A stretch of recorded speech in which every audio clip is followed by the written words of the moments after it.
Hello, Fightful Faithful. Welcome to another episode of What's That Thing? I don't know. Who can you help me out, Kate? Let's do our bit here because I don't have the energy for it. Hey, this is the NXT Sour Graps Variety Hour where we sing songs and tell jokes because NXT on some weeks is just at no fault of the talent. I always want to reiterate. Yep. It's not usually the fault of the talent. No. Unspeakably bad episode of NXT tonight, but we're going to try and speak about it. And Lord knows that we could use your help.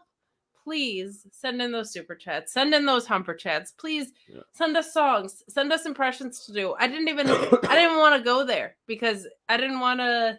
I'm sick. Alex is sick. I was like, we gotta go light. Maybe we'll have a mop heavy episode. I thought to myself, I don't know, man. We need your help. This is like telethon levels of we need your assistance to get through this show. Yeah. For just $1.99 an episode, you can help Kate and Alex get through their NXT post shows. That's my best Sally Struthers. Guys, good. Also leave a thumbs up on this video. Twitch.tv/FightfulGaming if you want to support over there.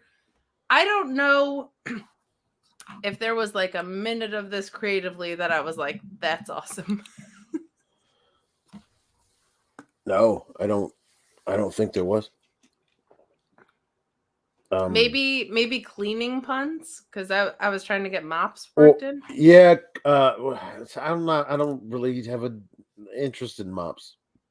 Is there anything you could do? Okay, now Alex is depressed. Now Shawn Michaels has made Alex depressed. That is not an untrue statement. Do you have any puns about me being sick? And also tired. No, and also sick and tired of this. I got it. Barbershop puns. Hair salon, barbershop puns. Sure. Just do you know what? Honestly, you know what? Free for all. Just throw me a pun about anything. Alex has forfeited. I have. I've given up. You know who else gave up? Evidently NXT Creative. Yeah. I tweeted this to our Sour Graps Society community on Twitter. Every so often, an episode of NXT comes along that is so bad it makes me reconsider ever having been a fan of wrestling. This is one such episode. To which I said, and I mean this sincerely, and I actually think, in retrospect, it would make for a great reality show. I'm not convinced that if you took like a junior, just got in the writer's room, Grey's Anatomy writer, it gave them 1 week to educate themselves on the industry. Maybe you give them a cheat sheet. You say you got to go watch Brett Nolan, and you got some compulsories of wrestling storytelling, and you were like, all right, you got a script 8 to 12 weeks. That they couldn't do better than this. This was and. I didn't watch Vengeance Day, and because I was sick, I was like, I'm going to catch up on Vengeance Day before the show because I'm a responsible podcaster. I felt like crap. I didn't do it. No. And so this double KO thing hit me completely. No. Completely out of nowhere. No. Bad. It was so bad. Let's see Odyssey Jones wrestle, which was neat. That's about it. Yeah.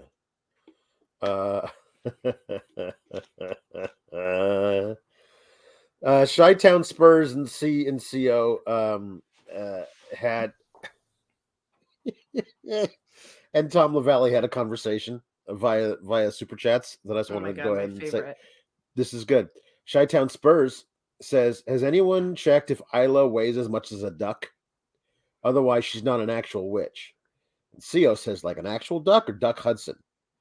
And Chi-Town Spurs says, like an actual duck, not Finn Mallard. And Tom Valley says, NXT, who cares? I watched Dalton Castle tonight. CO says, Tom, we're weighing ducks, not silly geese. So, person, that's we want to get off onto the make us laugh in some way because I'm dead inside. This, but also don't, because I'm sick. It's all lose tonight, right? Alex. Exactly. Yes. Yeah, but like send us your money, so I'll cough.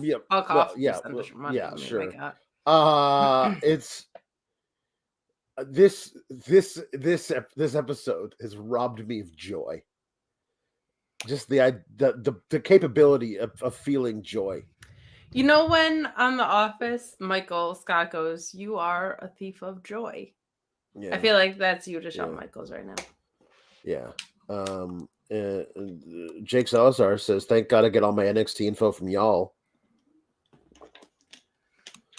Sometimes we get these really nice tweets that are like, "Sean, give so and so a raise. Like, give them a raise. Give Kate a raise. Give Sarah Graps a raise." I'm always like, I'm very happy with my pay here at Fightful. Episodes like this, pay Wyndham, my friend. Yeah, Sean, I'm taking you double, for all you're worth. Double. I would talk about the Vince McMahon rumor for 4 hours. Oh my God! Over this for that pay any day of the week. Jake Salazar says, on a scale of 1 to 10, how bad was the show tonight? 10 being the worst. It was a 12. Well, we got some decent in-ring, so I always try to keep. No. Like you have, what do I always say? To what end? To what end is fair, right? Okay. But I feel like you gotta. That's the one thing that I get to give credit for to the wrestlers. So I try to do that. I always say they're doing great, but then like, okay, guys, hey, looks like you laid out the match. Looks great. Awesome. So you're going to do that. And then at the end, we're going to do some crazy circus bullshit that nobody asked for. Some really, really terrible, just out of left field wackadoo bullshit.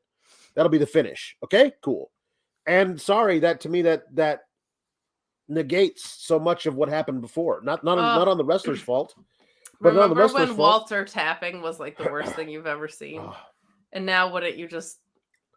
I mean, it wasn't the worst thing I've ever seen. I would have rather he passed out. That's all. That was all it was. Oh, I know, but wouldn't you just love for that? This is so good. Much. Coffin drop. Very good. That's excellent. That's very good. JW Pringle says, Alex's Sour Power, Kate, the First Lady of Vacations, Wrestling Cease, Non-Wrestling Cease, Founding Fodder, Papa Paul Elizabeth, Mod of Mods, Luis, all the SGS, have fun storming the castle. Bye-bye. Here's what I learned today, too. My dad, I learned this yesterday. My dad, better than Dusty Rhodes. Yeah. My dad would never want Roman Reigns over me as a kid. No. Okay? So my dad's better than Dusty Rhodes. And my sister said if we were in a triple threat, she would just let me win the WWE NXT Women's Championship. What a gem of a family I have. Yeah, so nice. Elise Roselle says, a quick shout out to the wonderful Fightful friends I met on the Jera cruise with Kate this past weekend. Hope to see you all on the next one. It is her birthday today. She was my cabin mate on the cruise. Wonderful. She's an absolutely delightful person. So everybody in the chat wish her happy birthday. She usually watches these the next Happy birthday, Elise. Yeah. Her name is not Elsie. Her handle is It's Not Elsie. Her name is Elise. So wish her happy birthday. Orion Ben 666 says, welcome back, Kate. Wear that Jasshausen shirt proud. That was some of the silliest wrestling I've ever seen, and it made infinitely more sense than anything I saw today. Yeah. Because it was very funny, and it operated within its own rules. Yeah. Yeah. I would rather watch Jake Hager get rolled up by Ricky Starks than most of what I saw in 2 seconds. Yeah. The most of what I saw today. Taylor Cannon, just want to say how happy I am to be finishing up my 39th birthday talking wrestling with Team Kalex and the SGS. You all are so great. You are great, Taylor Cannon. Happy birthday. Are great, and I don't know if we can call what we saw tonight wrestling. No, you Come are great. on. You are great. Tonight, not great. Mr. Showtime says, hi, guys. It's my birthday week, February 10th, and I'm off the rest of the week. I couldn't wait to spend it with my SGS family. Love you guys. SGS for life. So many birthdays. Happy birthday, y'all. Everybody's parents getting down 9 months ago. I know. Wild. My brother's birthday was last week.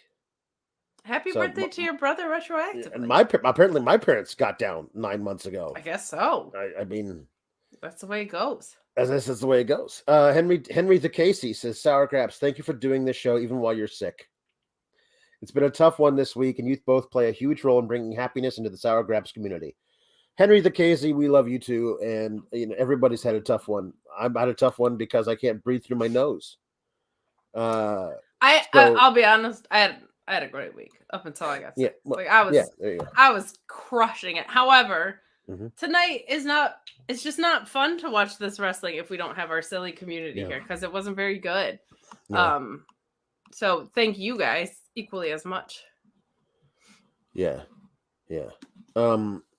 Ricardo El Comerciante de Pepsi says, NXT sucks, but you two do not. Love you. Get well. Thank you. Trying. Thank you, Ricardo. I'm glad your surname has come through. I know it was pending there for a while. Ryan Sullivan says, Kate, cheer Alex up. Talk your fans. Talk about your fans. Talk to your fans. Talk about probably about. I got to meet a bunch of Sour Graps people on the boat, including someone who had a Sour Graps shirt. Yeah, which was very cool, and I spotted it. I was like up the stairs, and they were downstairs, and I was like, "That looks like a Sour Graps shirt." And then I got to meet them. There were so many people on the Jericho cruise. There were so many people who recognized me. Okay, but sincerely, it was so great to meet a lot of people that tune into this, and it was genuinely hysterical how many of them said, I don't watch NXT, but I watch your show. I always up there with, you provide relief in my life. It's the biggest compliment. But like when you hear that from like 7 or 8 people, it just becomes hysterical. And someone even said, you guys are just so fun and positive. And they were like, well, you're not like positive, but you're positive. And I loved that, because that means you view it as a positive experience when it's mostly us just being negative, talking about how bad this is. So it was so great. It was so great to meet so many people, and God, that just meant the world to me when we get to hear things like that. Yeah. All right.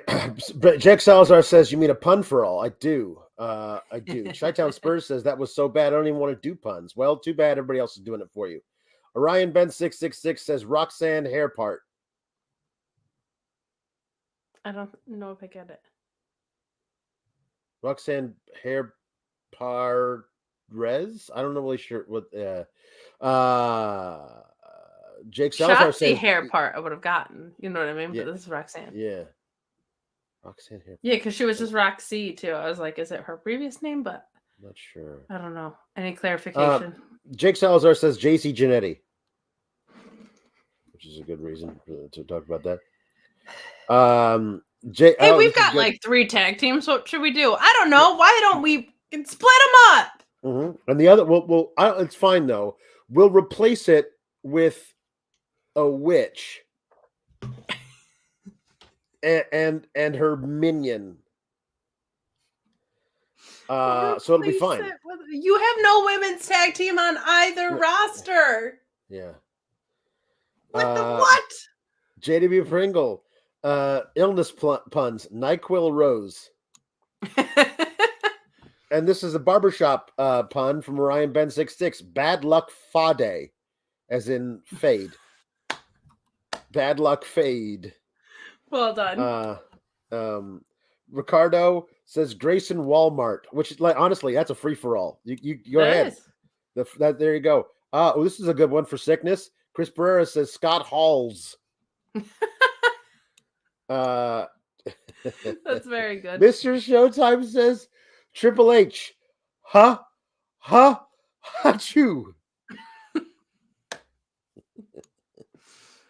JD, this is gonna pop you. JD Pringle says CM Puffs plus with lotion. CM Punk says CM Puffs. I need in my life, to be honest. Yeah.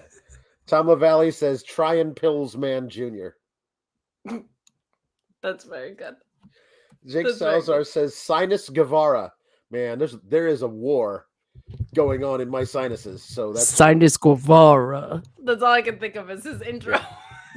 Yeah. This is good. Chris Barrera says Tylenol bait. Ooh, nicely done. Ryan Ben says Matt Tylenol.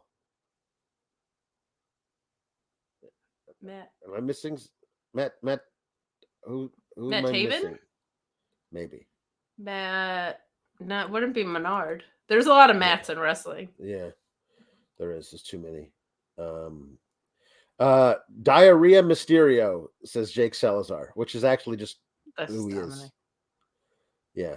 And while we're at it, there you go. Jada Pringle says, how have we not called Shamrock's sake our convict Dominic condom? I feel like I need protection when I'm watching him over there my eyes. There you go. So story tracks. Jake Salazar says Mucus Nakazawa. I don't know why that one feels mean to Nakazawa, but for some reason, Mr. Showtime says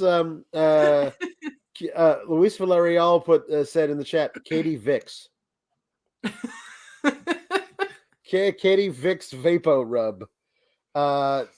Tom Lavelli says CM Punk, cough medicine Punk.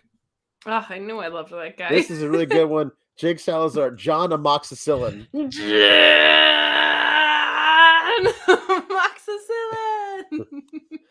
Amoxicillin. Chris Pereira says Bobby the migraine Heaton. Ricardo says Cyrus the flu virus. Wow. Jake Salazar says COVID Rhodes. Adrenaline virus in the soul. Mr. Showtime says Roman migraines. Jim the Advil Neidhart is really, really good. So good. That is so good. Adam Cold, baby. From Ricardo. Wonderful. You guys are the best. Carmelo Hayes came out with Trick Williams. When they did a full recap to start the night, this is what happened at Vengeance Day. And they showed clips from this match from Carmelo Hayes versus Apollo Crews. Sorry. My brain's not gonna Rocky puns, boxing puns. I said Apollo Creed. Hey yo. What? So they edited out any visual evidence of Dabba-Kato when they said that they was just like, oh, Apollo Crews loses 2-0, and they didn't show any visual evidence of Dabba-Kato being there. And I was like, did they realize what a horrible, stupid decision that was and retcon him out of existence? And then he showed up later on the show. But nope. It was a horrible, stupid decision. Kate, you were on the cruise when this happened. And there was some talk of if your internet was good enough or you had time that we would do some kind of Sands of Blind with Vengeance Day. And I was like, if you were trying to guess whether or not I was lying, I would just tell you the God's honest truth about what happened during this Apollo and Carmelo match, and you would think I would have to be lying.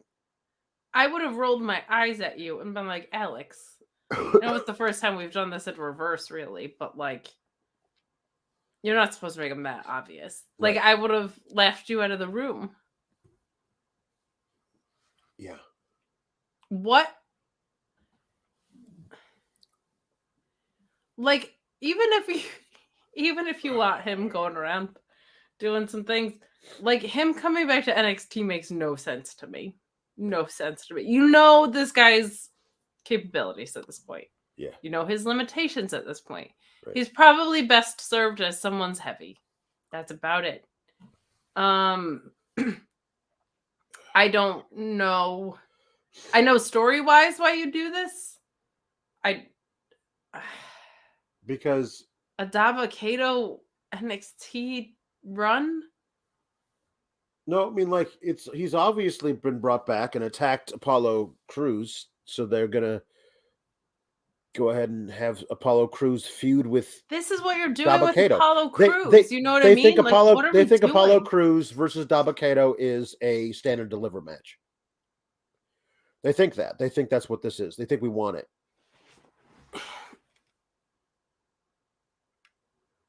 How do you fuck this up this bad? Like, I don't know, man. Honest to God, like, how do you? I don't know, man. Apollo Crews comes back. I'm gonna have the NXT run I never got to have. Works his way up to the championship. He loses. That's okay. Your solution is this. Yeah. What are we doing? I don't know, man. Dabba-Kato can't wrestle. He's not very good, no. He's not. I mean, I think Omos is better than him. I know Omos is better than him, and that's saying something.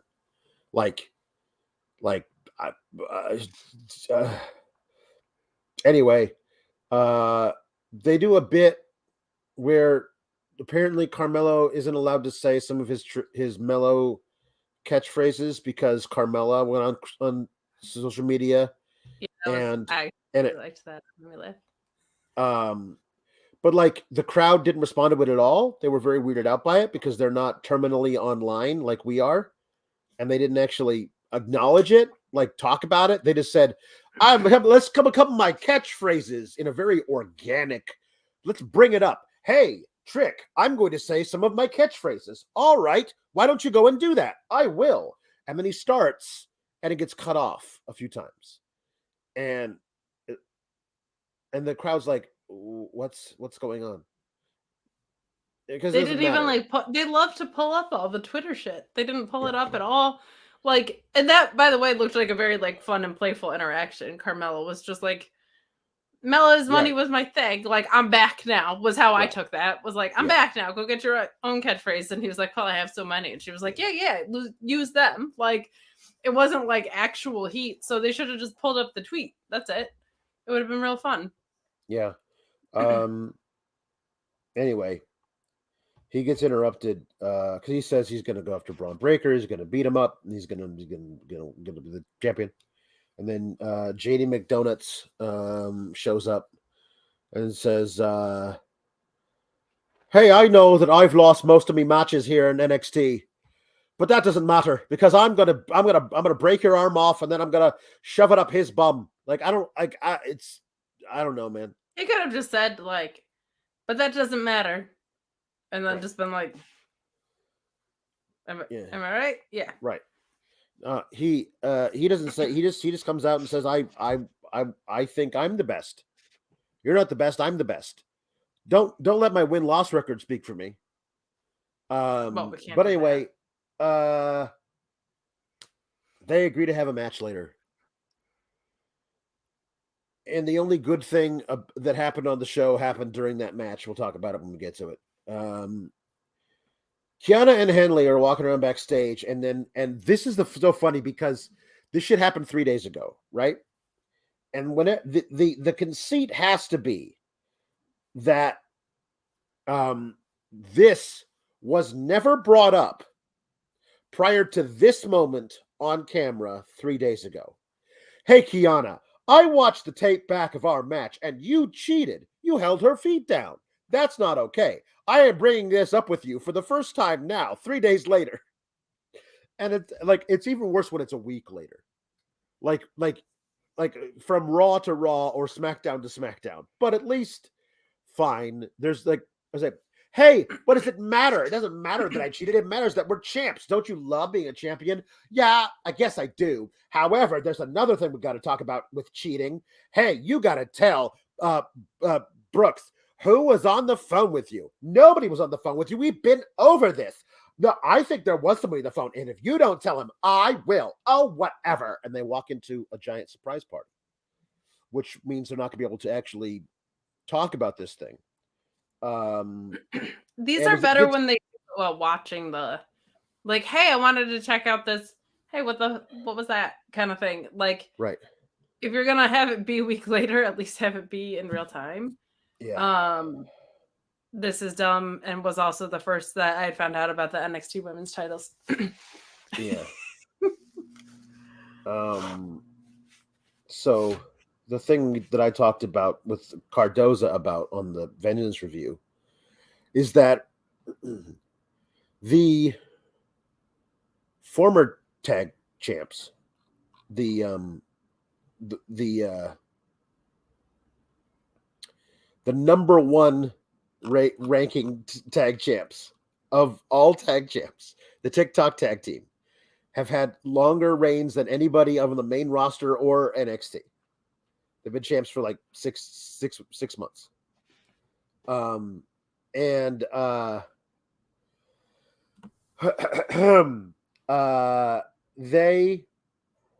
whole thing is, we're a real tag team. We've been together for years. We know each other inside and out. We know what each other is thinking. We can communicate with a glance. We've been wrestling with each other for years. We know how to wrestle as a tag team. And then the team that they lost to hate each other. Who don't like each other. Hate each other and have wrestled 2 matches. The match they won the titles in was their second match as a tag team. So what you're saying is that tag teams don't matter. That your longest reigning tag champs were your also longest tenured tag team. They've been together the longest, and they lost to a team that hates each other that are wrestling their second match. So what you're saying is fuck tag teams. Like this, that don't matter, you know? Oh yeah. I mean, look at Roxanne and Cora. Look at Toxic Attraction tonight. Like tag titles are only used as a device to split people up. As if you couldn't do that storyline outside of it, and God forbid you do a storyline that's different than that, because it's the only thing that we end up with. When I said before, like, I think you could give this to like a junior level Grey's Anatomy writer, this is exactly what I mean. They would think to tell a different story at some point, whereas the women's tag team titles, and the men's a little bit, but the women's especially, when have we seen a team not split with these, other than the team that just lost, who now look like absolute morons because they lost to Kiana James and Fallon Henley, who hate each other and had to get roped into a title match. Right. They didn't even want this match. Right. What is this? I'm just going to throw this out. Do you know what the 7th longest NXT women's tag title reign is? Take a guess. The 7th longest? Uh-huh. Oh, God. Nia and Alexa or something? No. I'm talking about NXT. NXT specifically. Yeah. Oh, no. Is it like the 2 days that Raquel and Tegan had it? No, it's very funny. No, that's in the top 10. That's in the top 10. Sad. Yeah. Cora and Roxy, 14 days is the 7th longest tag team. Oh, for the love of God. Country Hub, I guess, is what we're calling them. Not Pornhub, but Country Hub have been tag champs for 4 days. They're the 9th longest rating tag team. And Country Hub. Yeah. And Raquel and Dakota are Dakota Kai are tied for 4 days longest.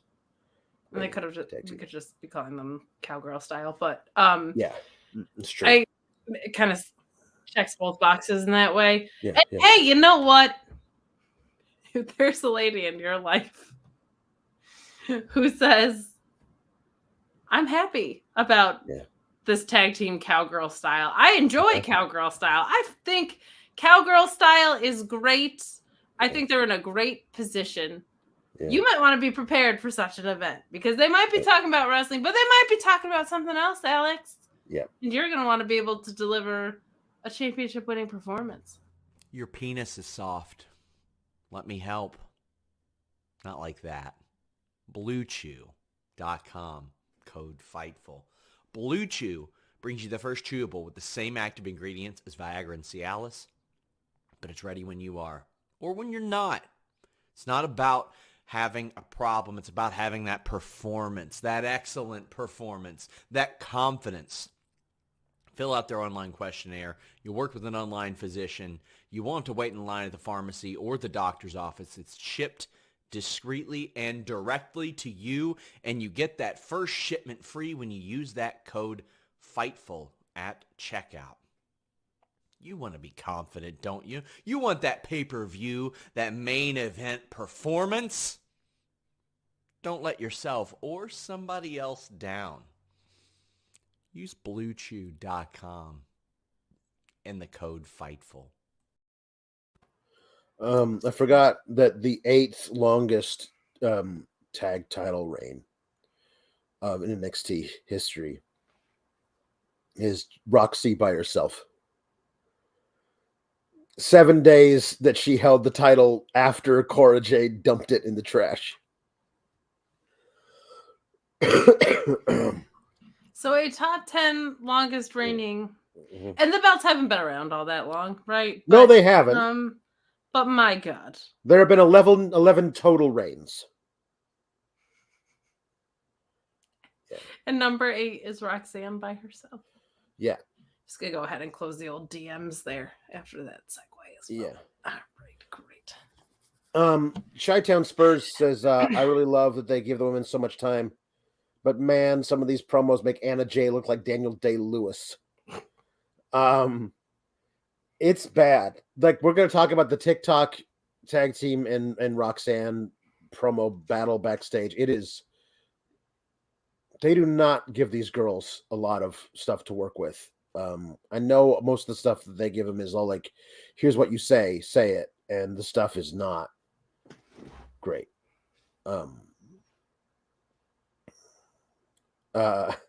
Raquel and Coda as the 11th longest tag title reign was the first, if you'll recall, which was 45 minutes long.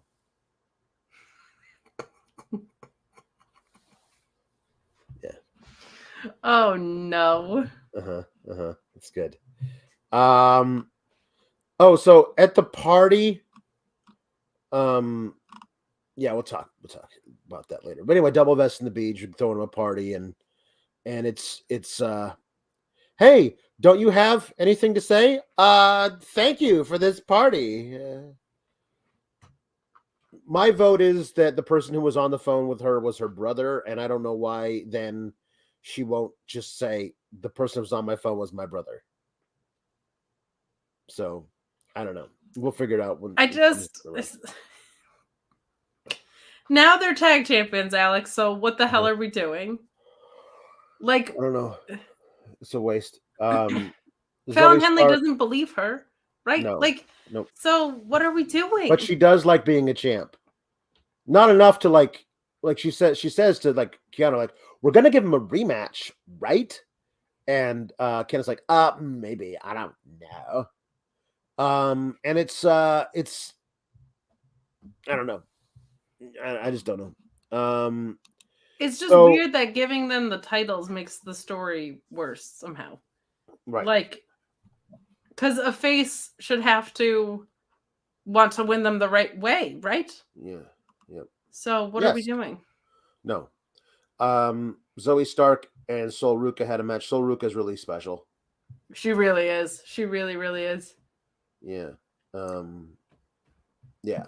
Because she wasn't on the indies, right? Like, she's one of their brothers. No, she's an NIL. Which is incredible. That's awesome. She's like just, oh no, I'm just super athletic. And she's figured out a way to turn it into something that feels special in the ring. But Zoey Stark wins with her really cool flip into the GTS thing, whatever they call that. She decides to go for some extracurricular stuff and beating her up some more.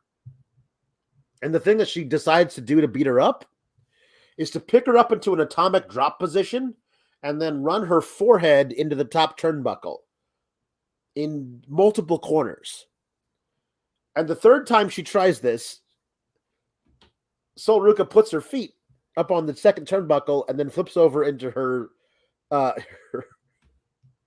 flips over into her soul snatcher reverse cutter thing that she does. The only way that she can do that move is if you put her face first into the turnbuckles. This is like saying, all right, I'm going to beat up Grayson Waller, by throwing him outside of the ring over and over again. Surely that won't put him in prime position to do his one finisher against me. I mean, I've been supposed to like buy into the idea that the 619 like happens organically. Right. So, but you're right, and that this is like Zoey Stark kind of like she hoisted by her own petard.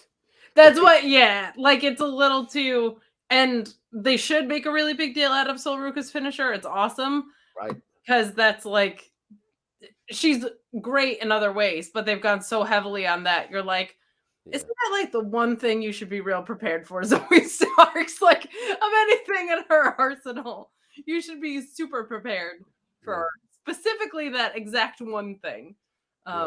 So that does seem a little silly. Allergy El Idolo. Jake's got good ones tonight. Yeah, that's good ones. Laugh, so I'm not gross, but know that inside I'm laughing. So, anyways, Soul Snatcher by Sol Ruca, which so this thing between her and Zoey Stark is going to last for a while. Cool. The Yas Boys are a mess. They haven't slept since Vengeance Day. They are redoing the bum-ass Baron Corbin thing that worked for a different act a couple of years ago, in that we haven't slept. So we forgot how to button a shirt. And we don't know how to comb our hair. I mean, I get it. Like it's shorthand. It's like it's a bunch of like visual gags that a 4-year-old could understand. But it also just lowers the overall IQ. On my hair all the time. Okay, right. Their hair looked exactly like my hair always does on the show. So I don't appreciate that at all. That's true. And I just think, like, you have the performance center. You have developmental. Buttoning a shirt should be a course. Because there are multiple members of the roster that have an issue with this. Yeah. But I feel like this is not going to be an ongoing thing. I think it's just like we haven't slept. We're sick. Like we've been a mess. So I don't think it's like a complete downfall like bum ass Corbin or whatever you got called by Pat McAfee. Yeah. I hope it's a 1 week thing too. I hope it's not a new thing, but with the amount of ridiculous clown college slapstick they were putting into the match, it feels like this might be they were working on some new stuff, because this is what they're going to be wrestling people from now on for a while. This felt like that to me, which of course would cause me to want to pluck out my eyes with a fucking grapefruit spoon. And we were like 3 matches in or whatever. Right. So Chase, you cost us the titles. Chase U says, you cost us the titles. It is at this moment that I was like, I fucking hate this show so much. I just this NXT has the legacy of all of these amazing stars that pass through here.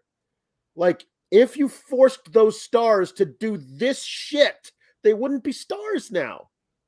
Like, it's I don't know, man. It was not for me. The whole thing was not for me. And every time they cut back to the party, they would have to shoe in another, like, Fallon Henley going, Kiana, don't you have something to say? No, Fallon, I've already said thank you to Brooks and Briggs for throwing us this awesome party.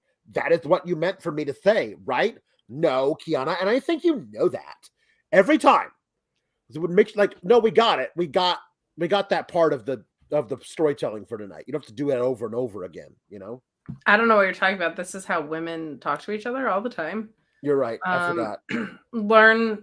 Educate yourself on women, okay? Yeah. Just like in general. I should.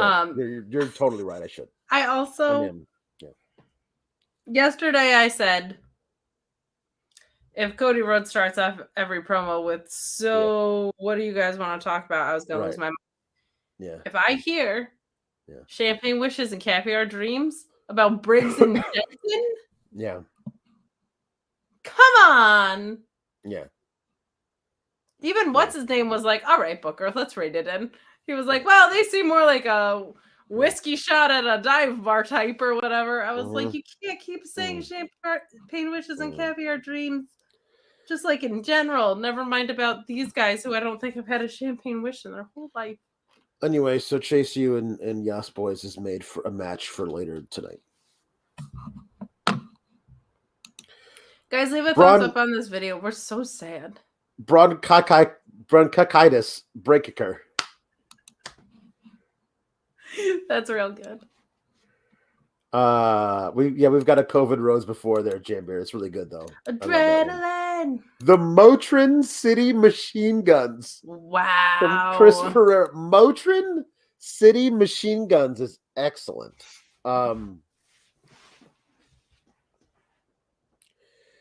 So Apollo Crews isn't on the show tonight because I'm assuming ostensibly because he got choke slammed onto a chair, choke bombed onto a chair by Dabba-Kato. But Dabba-Kato's here. He's very tall.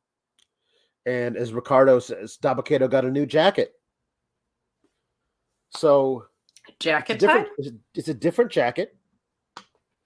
Same wrestler. And then I said, so Alex, if Commander Aziz is Dabba-Kato in a coat, actually, Commander Aziz was Dabba-Kato in an effing jacket. That was the actual title of Commander Aziz. Can Dabba-Kato now be jacketless Commander Aziz? I suppose.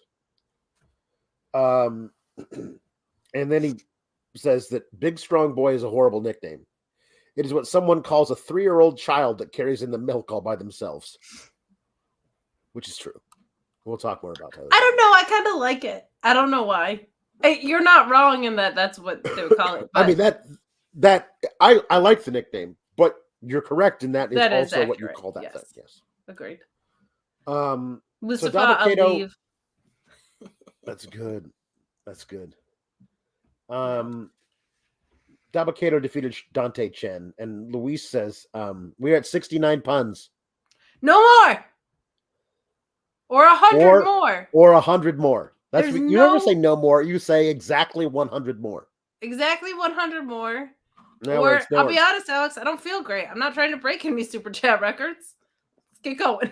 Now we're at 70 because Jesse Ozog says. Well, now we need 99 more, Jesse. Thanks a lot. Mad Cow Moss disease. So, which is also very good. That's excellent. So,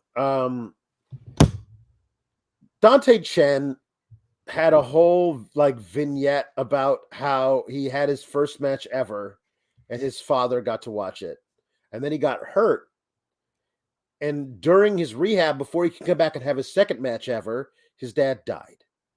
And it was a really affecting, true life storyline that they gave Dante Chen, and they have paid it off by having him hardly ever on television, and when he is, he loses. And I was like, you can't run the vignette if the payoff is going to be nothing. Well, I mean, it's not now like I feel bad about it. What, have someone air their trauma on the main roster for 5 weeks only to bring them back as maybe a heel? They would never do that. Oh, wait. Right. Dante Chen's good, man. What is he doing? Why is he jumping to Dabba-Kato? This is silly. Advil Pawlowski. Everything hurts. Everything does hurt.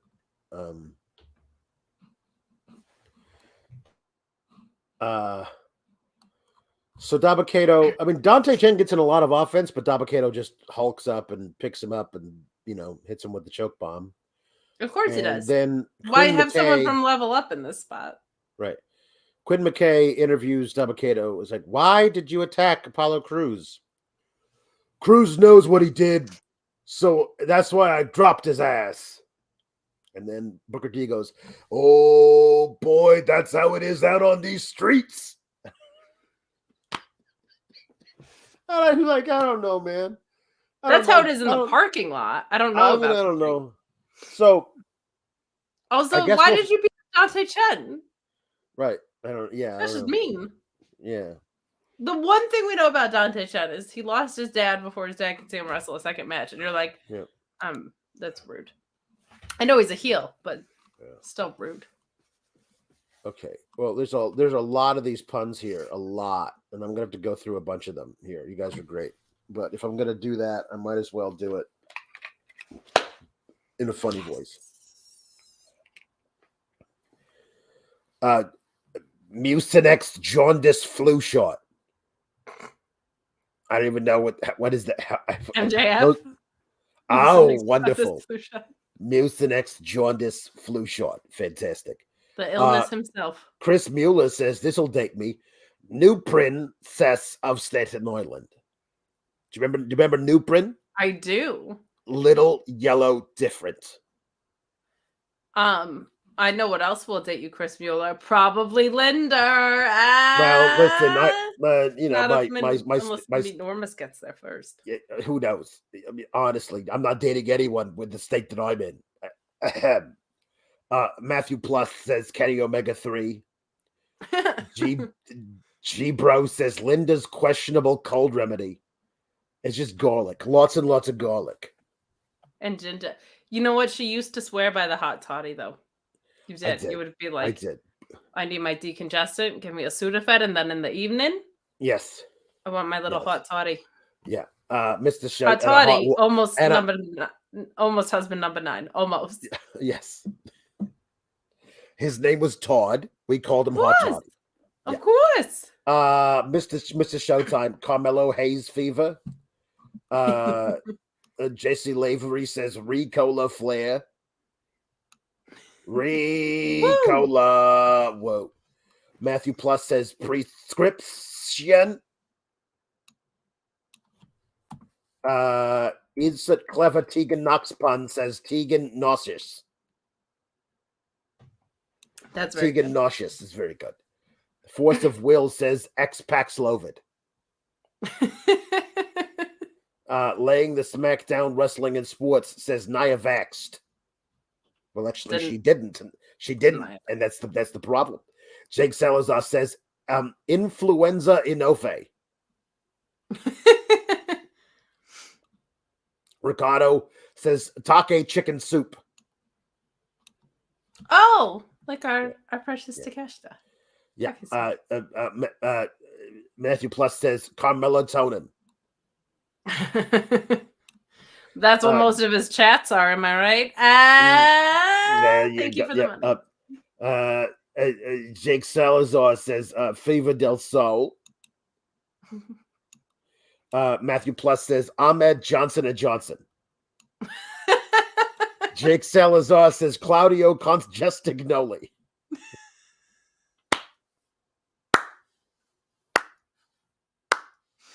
Claudio Conjestignoli is very, very good.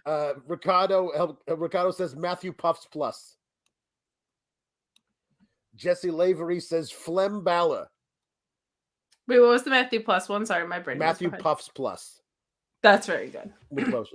Flem Balor is very good, Jesse Lavery. Luis Villarreal says Rocky Mafeva. My ambient pun, Von Wagner. Wonderful. That's wonderful. That's so I good. referred to him as human ambient once on this very program. Julie and I. Rocky My Fever. Maya Fever. Ricardo says Mucin X-Pac. JW Pringle says Wendy Achu. That's really good. Luis Villarreal says double vest and rabies. Whoa, that was like that one. Rabies is like a. That's good. I guess I've referenced The Office before, so that one's for Meredith Palmer. Yeah. Matthew Plus says Fallon apply directly to the forehead. Fallon apply directly to the forehead. Fallon apply directly to the forehead. Fallon apply directly to the forehead. You plus. Big Steve Kells says Ricola Boogs. My name's Ricola. Mr. Showtime says it's the big OMG. Why won't my nose stop running?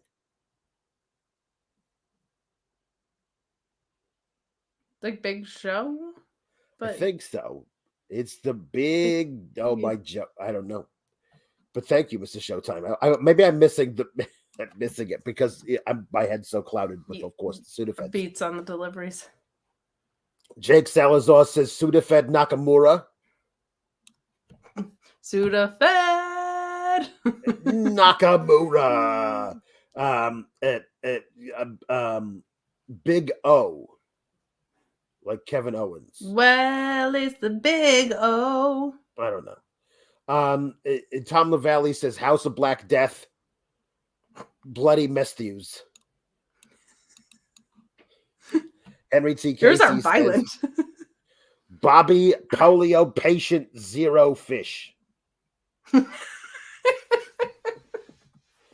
Auntie Collins says that's not even a pun. That's nope, just like that's how old he is. God love you. Auntie Collins says Chris Jericola. Very good. Very good. He needed those more than anybody on the boat. His voice was gone after House of the Black Plague. Jake Salazar says Polio Bordeaux.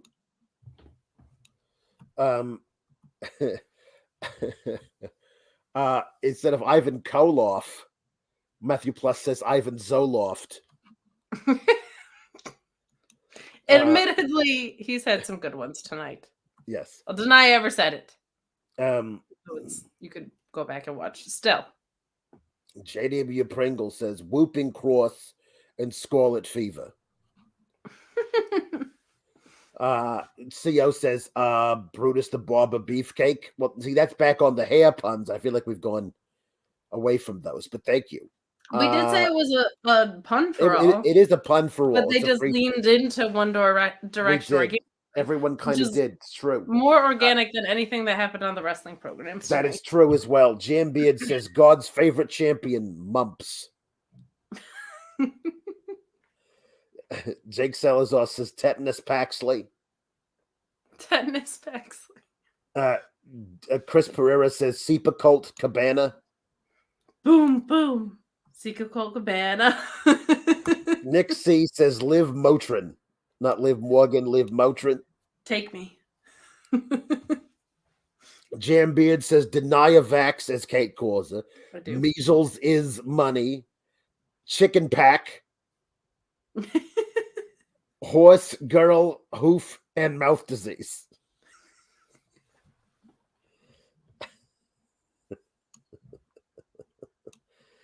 Tom LaValle says, Tom LaValle says, Trent, ? Benadryl and his mom, Trent Benadryl and his mom, Sudafed. I watched that match the other day. The parking lot match? Yeah. Where Sue gave the middle finger. A forgotten really good match in the Big Salazar says Hangman Asthma Page. Lord Kev says CM Punk is and will Sudafed. Sudafed. Sudafed. Very good. Chris Mueller says, I hope nobody has said Influenzo Amore yet. Wow. That's very, very good. That's great. Jake Salazar says Black Plague Coughing Club. That's what we are tonight. Jake Salazar says Cholera Jade. Cora Jade is Cholera Jade. Got it. Jim Beard says Austin and Colton, the Aspirin Boys. Henry T. Casey says the Rubella Twins. You can look, but you can't touch. Rubella is wonderful. That's one from back in my day. Rubella. It is. Measles, mumps, rubella, the MMR. Ricardo says the new Dayquil. Mike Strikes Back says poor Cody got sick at the Rumble. His nose is Runnels. Luis Villarreal says Stepsister Abigail. Stepsister Abigail. Wow. Very good. Nick C says Tatum Paxil. Big Steve Kells says John Amoxicillin. We've gotten that one. Dan. Nick sees instead of Big Cass, we got Big Rash. So Influenzo Amore and Big Rash. And you can't teach that, but you might try and find some ointment. You can't treat that. Yeah, you can't treat that. It's true. Very good. Chris Mueller says, last one, ibuprofen Bala. That's very good. And it's never your last. What would Did you know that Cody with his nose runnels, he was injured? I heard a rumor about that. Did you know that Chris Mueller is a technical surgeon at Bleacher Report, and if you have any issues with that app or Peacock, he can fix them. So, or Netflix, he knows the whole little. He can get you. Go talk to Doc Mueller. He knows the codes that he can make sure that you can share your password with as many people as you want. That's the VIP, the gold package they don't tell you about. They give it to the executives. Doc Mueller knows all about it. He'll get it in there. He does. He knows more about those codes than Scripps knows about the Pentagon.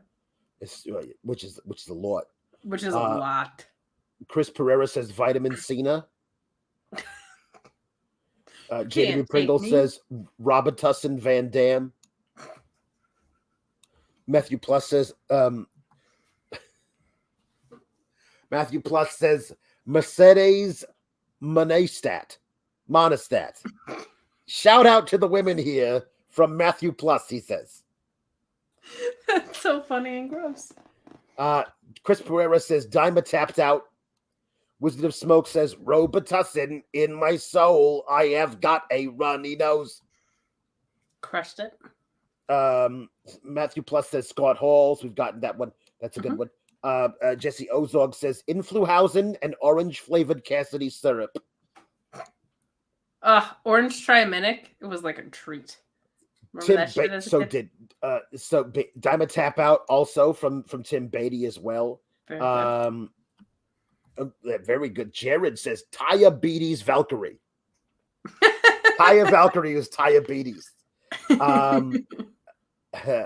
This is very good. From Chris Pereira. I honestly feel like he wrestles sometimes like he has this disease.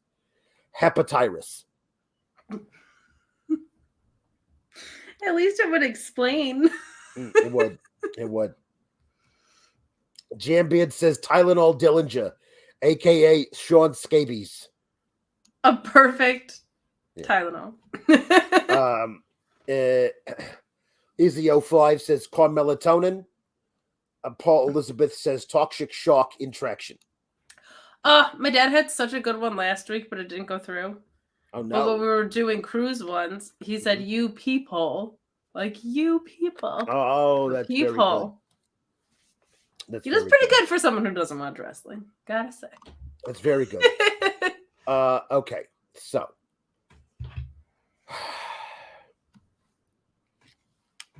Roxy is backstage. Oh, hey, it's Alex. Yeah, they're interviewing her about her defense against toxic attraction, and then Upsidle. Hey, we're in here too. The TikTok tag team. It's like, must be nice. Must be nice not having your titles cheated out from you. Yeah, guys, I saw that. That's really terrible. I feel really bad about it. Do you? Do you really? Well, what are you gonna do, champ? Are you gonna make sure that we get a rematch, champ? Huh? Look, guys, I don't know if you're so angry at me. Well, maybe because we're the best, and everyone knows we're the best, and our titles were taken from us, and they were stolen, cheated from us, and nobody's even talking about it.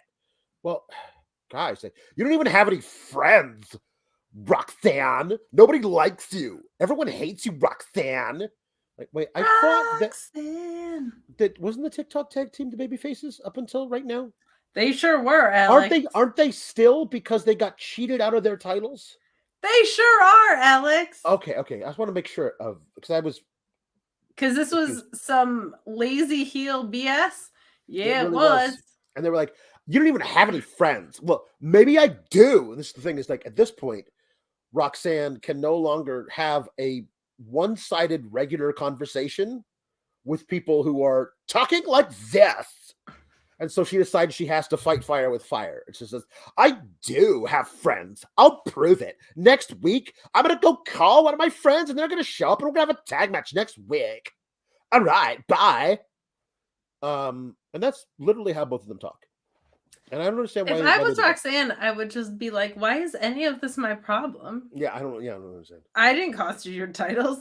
Go win them back, you lazy cowards. Yeah, it's so very odd. And it wasn't like there's something you could do if they were actually heels and like a fun, you're big old champ now? Huh? You want to do some champ shit and start running things around here? Could be a really fun way to go. They missed the mark on it, and they're supposed to be faces, so this all felt very weird. Not good. Just not good. What came out of it, I think, was pretty cool, but like not this segment. I mean, you put the tag titles via blatant cheating on a one half as a heel, one half as a face, but they're a tag team because they're champs now, and one of them, the face, thinks the heel is cheating on their mutual friend with somebody via phone. Like, I have all that right, yeah? Correct. This tag team, the tag team itself, has a shelf life of 3 weeks. Oh, if that, yeah. So that's the length of their tag reign. That's it. And so you have a great opportunity to have Casey and Caden get it back. Just like be pissed about it. And like, you've been at NXT longer than Shawn Michaels has. Casey and Caden. Get an appointment, show him the blatant cheating and say, we would like a rematch, please. If he doesn't, I feel like you should probably be able to sue for workplace discrimination. This whole like, are you going to get us a tag rematch, Roxanne? Since when is it the singles champ's prerogative to get involved in beef between the tag division? It's super, super not. And I saw a really good point in the chat, and I know we're supposed to be focusing on super chats, especially on nights like tonight, but this is just brilliant wrestling analysis about the women's division. Like, Oh my God, like totally like, so I thought that was a great point, and I agree with it. It just like is such a weird, like Roxanne just faced a tag team at this point in the night for her women's title. Right. Why doesn't she have a single women's challenger to come after her shit? There are lots of them. But you put one of them into a tag team with a witch for no reason. And the other one is involved in a feud with a rookie who has a finishing maneuver, which, although spectacular, can only be done from one specific place in the ring. Jambeard says, sorry, Alex, but this Gen Z TikTok tag team, when every baby faces to this old man, nearly 37, their entrance made me hate them. And Louise has a good point. Katana and Caden are 33. They're not Gen Z. They're being booked and presented as such, but they are not Gen Z. So because Katana is short and little. But anyway, later in the night, we find out because, and I don't know how I feel about this. Like, I would have genuinely really, really popped if Casey and Katana come down to the ring next week, and then Roxanne makes her entrance, and then they go, oh, so you didn't get anybody to come, did you? No, I did. And then it's Meiko Satomura. Like, and they didn't have this little segment in the parking lot where she's like, I just got off the phone with somebody, Meiko Satomura. Like, okay, that's cool and everything. And I guess you get to promote it, but like you don't really promote shit for your show anyway. So this being a legitimate surprise would have been a really cool moment. But I guess we're supposed to like tune in and watch. My bigger thing is, what the heck is Roxanne Perez doing in an NXT parking lot without 8 people protecting her? Very true. God bless her. She's a fantastic wrestler. Very true. Eating for lunch out there. Very true. I don't. I kind of like them announcing it in advance. It evens the playing field a little bit. I actually have something to look forward to next week on NXT, which I can't say about much of the rest of this episode, but I get where you're coming from. I just also get tired of the surprise mystery opponent reveal stuff too. So yet another damned if you do, damned if you don't situation. Julius Creed gets to apologize to Ivy. Isla's another one in this segment. Ivy for knocking her off. Ivy as a little witch, though, is hilarious. Ivy got knocked off the apron, which cost Julius Creed the match because Julius Creed is stupid. Correct. That's what they told us. They showed it to us that Julius Creed is a dum-dum because he had plenty of time to not hit Ivy Nile and hit her anyway, and then was so distracted by having hit her that he lost the match. The wrestler that I think it's fair to say a rather harsh critic called the greatest thing since Brock Lesnar from an in perspective is too dumb to not hit Ivy Nile on the way down. No. So dumb to do that to him. Also, anyway, how much? I'm sorry, we already played the Bluechew ad, and to use this language, how much are we like blue balling this Diamond Mine breakup, not breakup? Like it happened with Damon Kemp, and now it's happening over and over again with these miscommunications here. Like, S or get off the pot. SRS or get off the pot. You know, right? Isla Dawn and Alba Fire wander in uninvited so that Isla Dawn can make accusations about Tatum Paxley being the one who attacked Nikita Lyons in the parking lot. And then Tatum Paxley has a very perfectly good alibi, reason why she was there. And then Isla Dawn does some weird little witchy things with her hands and says, an innocent person would have just said no. And she slinks away.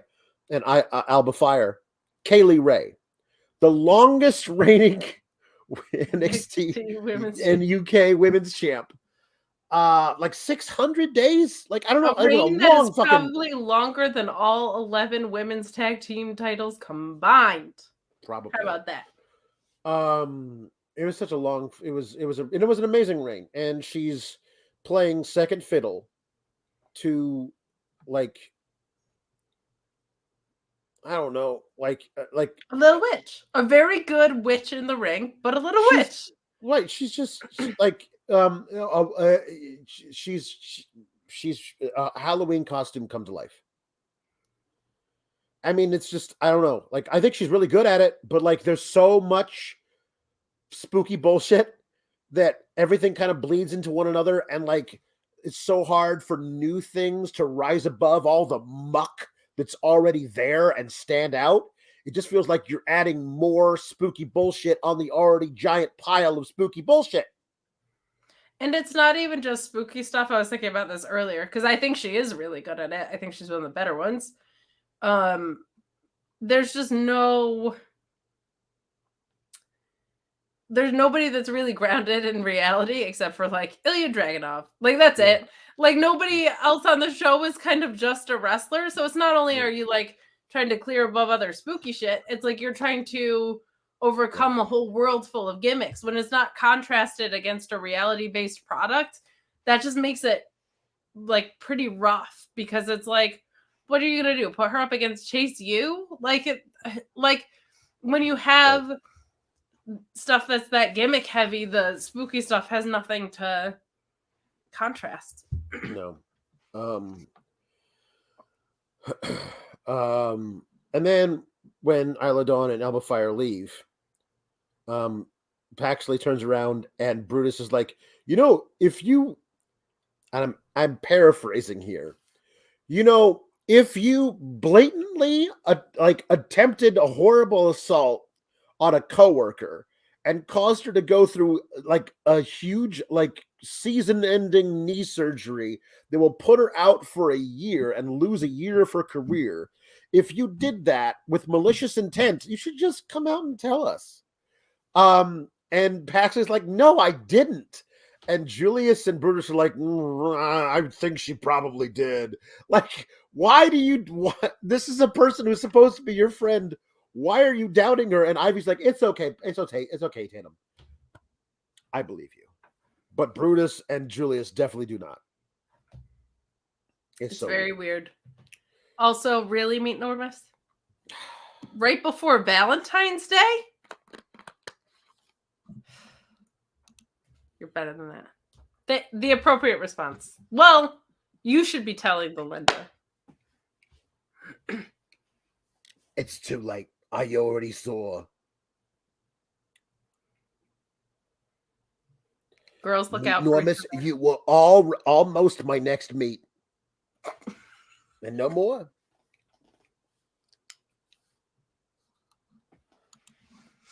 You were almost my next meet. Hey, are you good? Do you need any water? Huh? Are you good? Did you need any water? No, I'm good. Oh, okay. Okay. That'd be very fun. I can just hold on, wait 1 second. Oh, dang it, wrong way. Here you go. Oh, thank you. That has to be our new Dragon Sour Graps Variety Hour. It's great. Okay.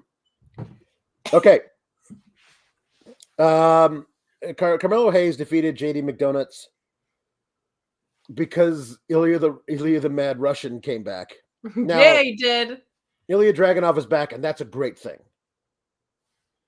But you are positioning Carmelo Hayes as the next NXT champion. Are you not? You're positioning him as somebody who we believe should be somebody who can beat Braun Breaker. The only reason he beat Apollo Crews in 2 straight falls is because Dabba-Kato showed up and distracted Apollo Crews. The only reason he's able to beat JD McDonagh, who again I'm pretty sure has a losing record in NXT. The only reason you beat him is because Ilya Dragunov showed up. Stop fucking up my boy Carmelo. Let him win some fucking matches clean. I'm sick of it. Either Trick Williams gets involved or there's some outside force that makes his victories less than. Let him fucking win matches clean, for God's sake.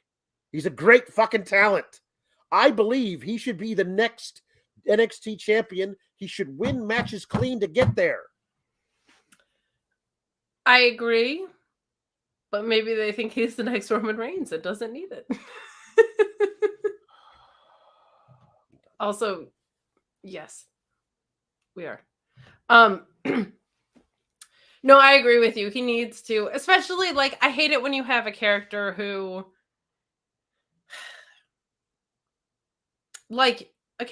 is super confident in his abilities, maybe overconfident in his abilities. And then they have people interfering. When MJF does it, he's like this insecure dude, right? He has to hire people to try and go beat Bryan Danielson because he's so full of crap. That guy's not full of crap. Swerve is like that, right? Super confident, super cool. Definitely doesn't need 2 doughboy lackeys behind him. But heels that are like that, I feel of any type of heel should be winning clean because they're confident in who they're. And also, he's not the Miz. He's right. a fucking incredible talent. Sometimes the heel is just the better wrestler. Yeah. And I would argue you should be tweenering Carmelo Hayes. He should be the kind of heel who gets a crazy reaction for both sides. You should make him your Adam Cole. Baby. Like when he comes out, everyone goes crazy because he's it. Whether or not he's a bad guy, he's the biggest star on the show. And that's what you should be making him. Don't make him hide behind his hype man. Have him go out there and win some matches. You know who else was that guy? Shawn freaking Michaels was that guy, you could argue. Yep, you could. Come on. Even when he was a heel, and he was better as a heel, damn it. He was over in that exact way that you just described, and he's running the show, and Carmelo Hayes is like his pet project, clearly. Anyway, Ilya shows up and does the crazy running torpedo thing to Trick Williams on the ring, in the thing, on the ramp. And then he gets in the ring and Carmelo looks at him like please don't beat me up, Mr. Dragunov, which everyone should look at Dragunov that way. But then Dragunov jumps past him to beat up JD McDonagh because JD McDonagh is the one who put him on the shelf.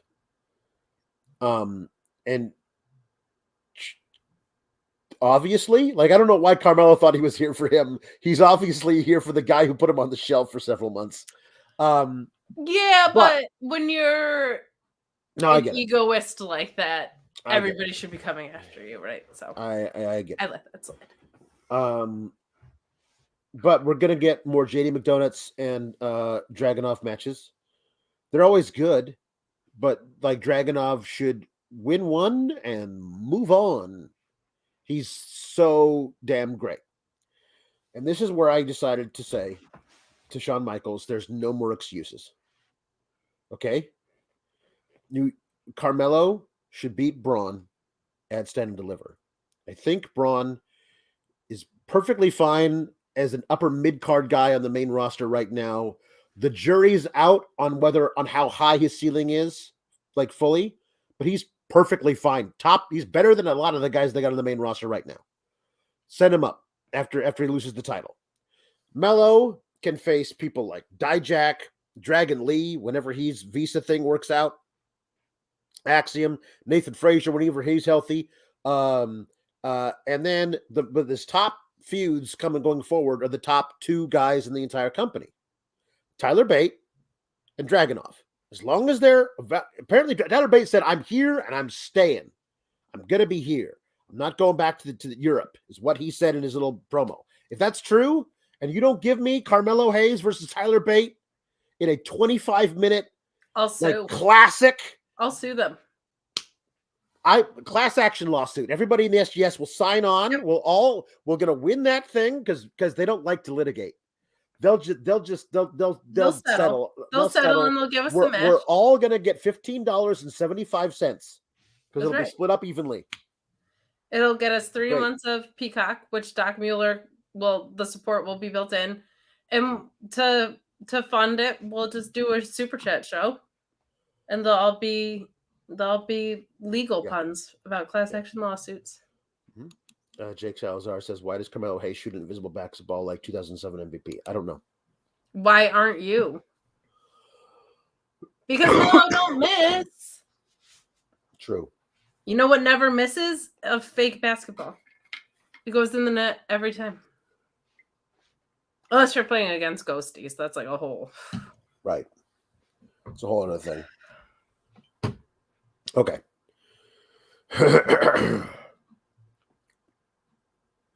Ryan Ben says, Hayes should be ECW Rod Van Dam.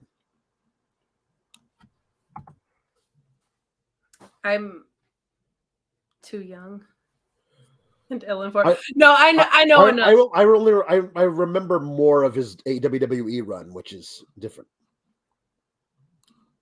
I just don't feel... I've watched a lot of ECW stuff, but I don't feel comfortable speaking to it. So my bad. But you know what? Yes, I agree. So I've...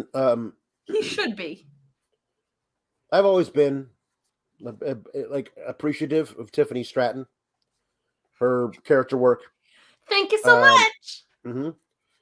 Her work on the mic and her work in the ring, always getting better. I've never been as big a fan of Tiffany Stratton as I am tonight when she talked about how cringy and corny and terrible Chase U was. She's wonderful, and I love her.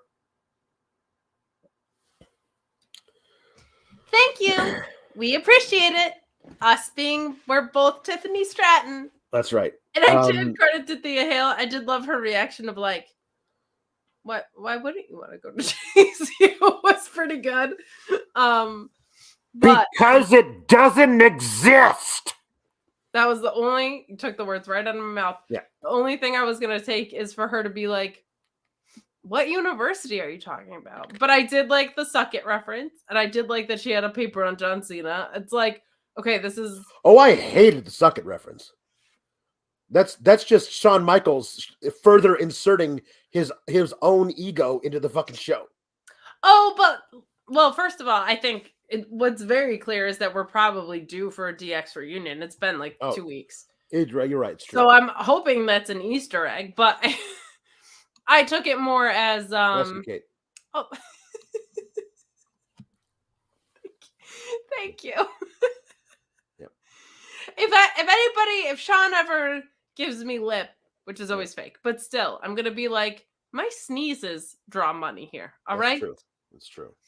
It's true. I didn't take it as that because like the John Cena paper, I actually took that as like, okay, so it's an academic wrestling school and she's like learning things in class that she's like kind of implementing. But in the same way that I like an Eddie Kingston offsetting a Malachi Black and I like an LA Knight offsetting a Bray Wyatt, I like a heel who calls this stuff out in the same, not that this is spooky, obviously, but undresses it in the same way that one of those guys does. Like, I really appreciated that from my doppelganger, vocally, right. Tiffany Stratton. So, she's still trying to get Tiffany Stratton to not hate Chase U, but she's doing it to Tiffany Stratton's back as Tiffany Stratton's looking in a mirror. And she gets kidnapped by Ava Raine, who is, again, The Rock's daughter. Yes. Do you remember the tweet that you sent to our little group chat? Guys, if you think this show is harsh, you should see our DMs. Oh, Jesus. I actually wanted to pull some up because you had some really beautiful metaphors about how you wanted to throw the show off a bridge. That's true. She referred to Thea Hale as this thing, but let me pull up what it says specifically because it's worth it. This thing needs to be sedated. I don't know how Chase U deals with her. That's what Ava Raine tweeted during the time that Thea Hale was in the Schism's custody. Now, as you pointed out to me, that is Dwayne energy. That is The Rock's kind of Dwayne humor. Energy. It's BDE. That's great and funny. It's awesome. Okay. Why is she a spooky tree root? Why is she a spooky tree root is the end of that is that complaint.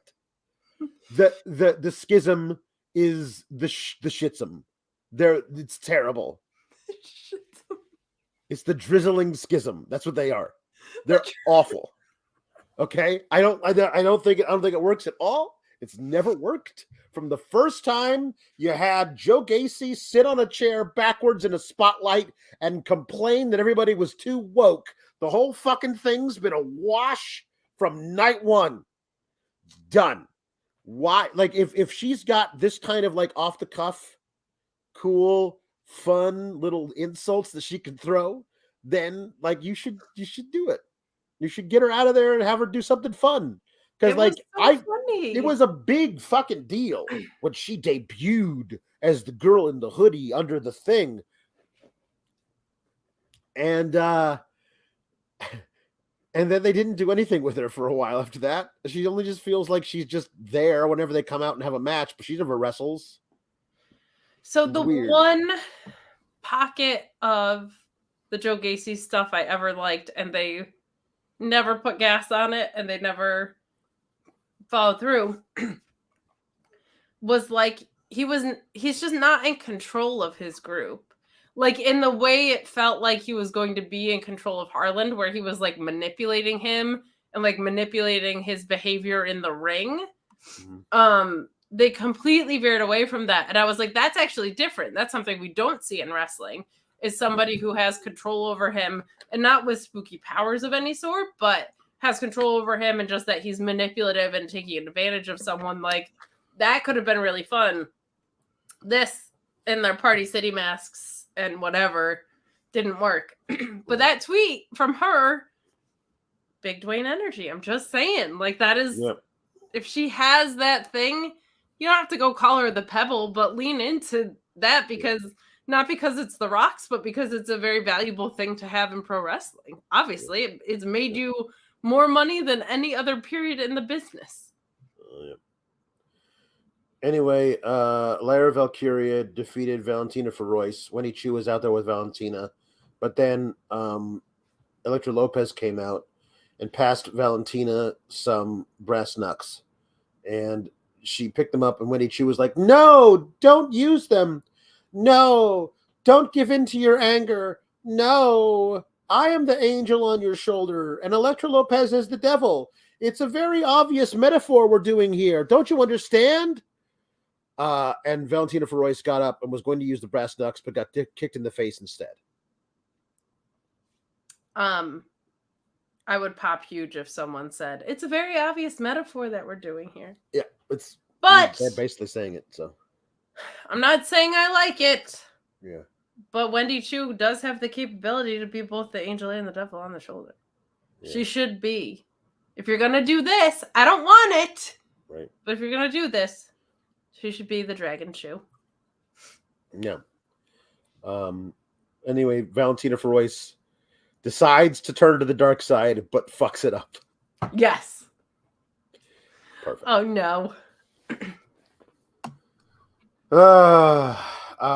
Hey, there's a Wesley travel blog. It's very sweet. He's obviously this really was. That's nice. I like these things. This was authentic. This was like nice to see. There was no Dijak on the show tonight. He wasn't on the show, so we didn't get to see like what's going on with that. Lee was interviewed, and the interview is walked in on by Tony D and Stacks. Hey, that's a really good, looking nice title you got there. It's nice that I made sure that you retained it, so perhaps we could have another nice shot at the title there. And Wesley blatantly lies and says, it's not like I needed your help to beat Dijak, when specifically and truthfully you did. You were put in an office chair, and a broom was placed beneath, like through the armrests. You could not get out. If Tony D'Angelo and Stacks had not moved you out of the way and knocked you out of that chair, then Dijak would have done a moonsault onto you and killed you. You would have lost your title. We all fucking saw it. Okay? So I don't appreciate that they scripted him to lie. Says, thanks for your help, but I didn't ask for it. That's all you got to say. You have to say, I would have won it if you hadn't helped me. That's a fucking lie. They don't have your babyface champion, who you just showed us an awesome, heartwarming video of how much he cares about people, that he out there and signing autographs for everybody, and then you script him to fucking lie to me. Don't do that. That's all I ask. That sounds fair. I didn't see the match. Should I go see the match? No. Is there anything? I heard Roxanne was awesome at Vengeance Day. And any highlights of Vengeance Wesley Day? and Dijak had an amazing match. Oh, okay. It was so good. Dumb finish. And the dumb, stupid, clown-ass finish. And that's not even the worst finish of the night. No, somehow not the worst finish of the night. Yeah. That's it. Yeah. Do you have any water over there by chance? I just have my water bottle, is unfortunately. Oh, okay. That's all right. Wait, hold on. Oh no! I fucked it up. Okay. Oh, thank you. That's good. We're gonna nail it next time. Anyway, so Lee says I have an open challenge. If you guys want to answer it, that's fine. Luis says it should be Dragon Lee. That'd be nice. Wesley versus Dragon Lee. They're not going to call Dragon Lee Dragon Lee. If Wesley is Wesley. Yeah, they're somebody's. It's you know who it is. It's a Lee on a pole match, and whoever wins gets to keep their last name. That's it. He'll be the American Dragon Lee. There is a vignette of Tyler Bate saying, Grayson Waller, you lost, but everyone loses at some point. You got to take it on your chin, but you didn't. You acted like a petulant child, and then you did something unforgivable. You insulted and you were mean to our best friend in the world, the greatest man ever, Shawn Michaels, and that cannot stand. HBK is booking Tyler Bate in a feud with Grayson Waller to defend Shawn Michaels' honor. In case you wonder how big Shawn Michaels' ego is. You know who would never do that? Bret Hart. He wouldn't. No, it's true. Bret would never do it because he's better. They also made a big deal out of this, him storming into the press conference, the Zoom call, and saying meaner things about Sean Ross Sapp than he said about Shawn Michaels. Sean Ross Simp. Yeah, and so here's the thing. I don't care. Why you if you want to do it, have a kayfabe suspension, that's fine. Kayfabe suspensions are cool. A week. The kayfabe suspension was for a week. Was Braun Breaker also suspended for a week because he wasn't on the show today? Apollo Crews, was he suspended for a week? Was Dijak suspended for a week? A week. Suspended from the show for a week. Sometimes that wasn't the extent of the suspension, Alex. It wasn't? No. You know that he had his TV privileges taken away. Right. He can't have the car past 9 o'clock. Mm-mm. And if he keeps the car out till 9:01 Eastern Standard Time, right. Yep. He ain't going to the spring fling, Alex. This is a very serious issue. Mm-hmm.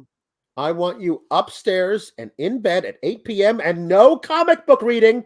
No. This is kindergarten shit. Correct. You decided to come up with a we suspended him for a week. Sometimes you're not on the show for a week. I don't get it. What is the If this was AEW, the roster would be suspended every week. They they rotate their talent all the time. So weird. Just a huge shout out to the chat for naming all of the other Lees: Wesley, Keith Lee, AJ Lee, Xia Lee, and then this, which killed me. Wrestling has more than one Lee family. It's true. Adrenaline. Anyway. Adrenaline in my Lee. Something, Cody Lee. Cody Lee. Oh no. So Stacks. You took all the Lees. You took all the Lees. You can take my Lees.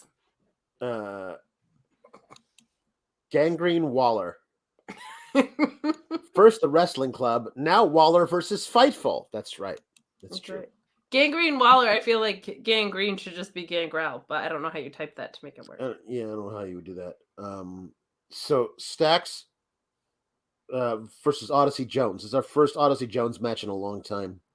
Odyssey Jones is great, but Stacks has something to prove. He sure does. So he won the match with a stomp type of thing. I think it was used like a knee, but he did the Rollins curb stomp with his knee. And he won. He didn't cheat. He just won the match. He was smarter. He got in the ring first. Odyssey Jones followed him in right into a DDT and then a flurry of offense, and he got the victory. which is good. That's the first like good victory Stacks has had. And now it's time to recruit more people into the mob, because the mob has to have more than 2 people in it. Otherwise, it's not. No, and I think it should be a different type of mob than they've been, because they're rebuilding. Mm-hmm. I think it's time for Tony D'Angelo to embrace that he's the leader of a flash mob. Yeah, it's true. Just saying. Yeah. A mob can't have 2 people. We talked about this. It's counterintuitive to the definition of a mob. Yeah. Ozzy Jones also needed a win, but he's not in a program right now, and they're doing something. There's a storyline where Stacks has been like, I'm going to find the biggest guy there is, and I'm going to beat him up for you to prove that I am the underboss.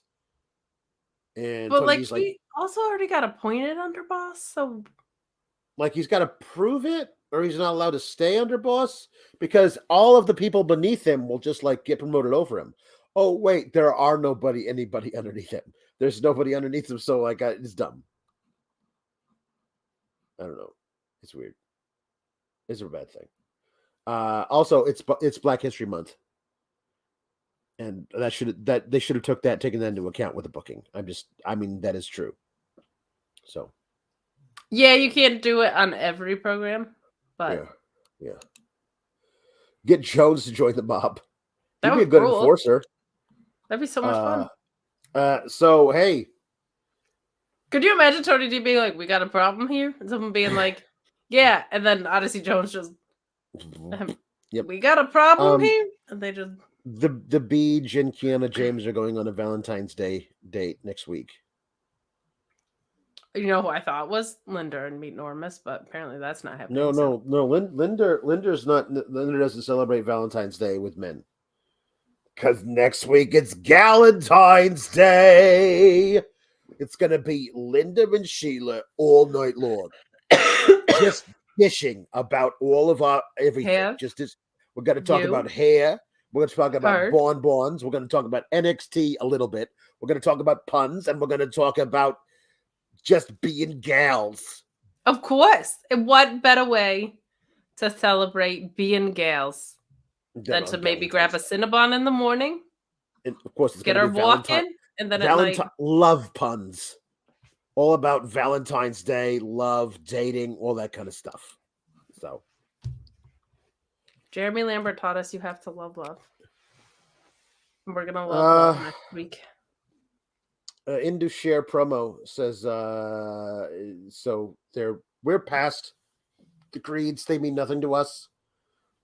Now everyone obviously respects us because we beat the creeds. So now we want to have gold, including Jinder. Jinder is totally getting the title program before Tyler Bate or Dragunov. Yes. Dabakato might. Dabakato might. Jinder's definitely. Dabakato definitely is. Well, Jinder Mahal's a former champion, you see. Right. He sure is. Yes. Ridiculous. Pretty deadly. Neither pretty nor deadly. Discuss. Yeah, well, they're definitely not pretty and definitely not deadly tonight. Oh. Only because they haven't slept, but they were not deadly. They were sleepwalking through the beginning of the match. Which is blonde yes boy? Elton? No, I think that's the other one. Kit, right? I thought Kit was a brunette. Whatever. Blonde they have earned our respect enough that we're trying to know their name. It's true. It's true. Blonde yes boy like tries to like do a chop thing to Duke Hudson, who no sells it, and then blonde yes boy goes like, it's so good. How you're gonna beat me up now, aren't you? No. Honestly, the beginning of it was fun, and I was like, how long is this shit gonna last? Because it was literally clown college shit. Like it was like, how do we do like they're hanging out the ropes by their toes, and shit and like waving around. Oh no, they're falling down in weird ways. They're selling like for a while, like whichever one was the Kit. Is Kit? Which one is it? I don't remember. Blonde yes boy is Elton Prince. Brown yes boy is Kit Wilson. Okay. I got him right. Elton Prince was selling for Duke Hudson like HBK selling for Hogan. Like Hudson was missing him with punches and he was flying out of the ring. It is what it is. The match ends. This thing could not be more of a fucking cartoon because you have the Pretty Deadly, who are a really good tag team, but they have silly gimmicks, right? This is like a silly gimmick on top of an already silly gimmick. Like it's putting a hat on a hat, but it's silly gimmick on top of silly gimmick. And that's usually not for me. This worked, but it can only be for one night. If they try and do this for longer than this, I'm done. But anyway, then you have Chase U, which is a silly gimmick, but people treat it as though it is not. It is the silliest of gimmicks. It is a man who does people think it's silly. They just get on board with the silliness, where you are on board with the sourness. Ergo, we have this brand. People like I feel like I don't know, man. It's really hard for me to like accept. Oh, this is silly, and I legitimately want it to be champions. Because I don't want silly for champions. Silly belongs on my wrestling program, but I don't want silly champions. Like ever. See, like now this does feel like crossover with like an Orange Cassidy, for example. Yeah. You don't like Orange Cassidy as champion? No, not as AEW champion. But as a Atlanta champion level, as a third tier thing, that's totally fine, especially if it's part of the gimmick. I carry around my belt in a JanSport backpack. Like it's built with the gimmick. Do I want him to be All Atlantic champion for 6 months? No, I think it's actually high time you lose it. Like you did the gimmick. The gimmick's over now. It was fun while it lasted. Now it's time to do something else with it. I just usually don't want silly gimmicks as champions. I get that. I totally get that. I'm a little bit more on board with it when the wrestling is good. I'm in on silly gimmicks if the wrestling is still good. That's where Orange Cassidy does win me over. That's where Pretty Deadly, I was all right with it. So there's a differential there. I don't know if the wrestling here is good enough to outweigh how silly it is. I think Duke Hudson is. I think Harlem Bravado is a perfectly serviceable professional wrestler, but but the gimmick is. I don't know if it's enough to overcome it. Yeah, that makes it a little tricky for me. If it's a transitional championship, I don't really have an issue, but I don't think it will be. Like the thing is, like everything feels like it. Like there's no possible champions anywhere. But transitioning to Duke what? Hudson gonna be turning on all this? Because then it wouldn't. Don't you think? Don't we all think this? I don't know. The reason that they win, the only reason that they win, is because Thea Hale runs out from the back. She has her Chase U t-shirt has been festooned with dozens of smiley face buttons, and she's got her hair pulled up in piggy tails, and she's got black lipstick smear all over her face. She keeps screaming, "They're coming to get me! They're coming to get me! They're coming to get me!" If this is supposed to evoke some kind of pathos or sympathy, empathy, genuine concern for her, they missed the mark by miles and miles and miles. So I don't know what this is supposed to, because so the spooky dark gimmick kidnaps the feisty one of the comedy gimmick. And now what happens? Oh, it turns out that she gets away from them 20 minutes later and then screams a lot, but she screams a lot all the time, just about different stuff. And so none of this feels like it has any permanence. Like none of it feels like it has any kind of actual lasting impact whatsoever. Is this the beginning of a feud between Chase U and the Schism? If so, barf. But what is that going to be? Like, what are we going to get out of that? To what end? That I don't know. And I always say I hate comparing across the pond, but I do it all the time. So there you go. Like the way they did it with Julia Hart, where she was like this. Like that worked because it was 3 months too late, but it worked. Well, here's the thing. She was like House the innocent House cheerleader. of Black. Yeah. Always felt menacing.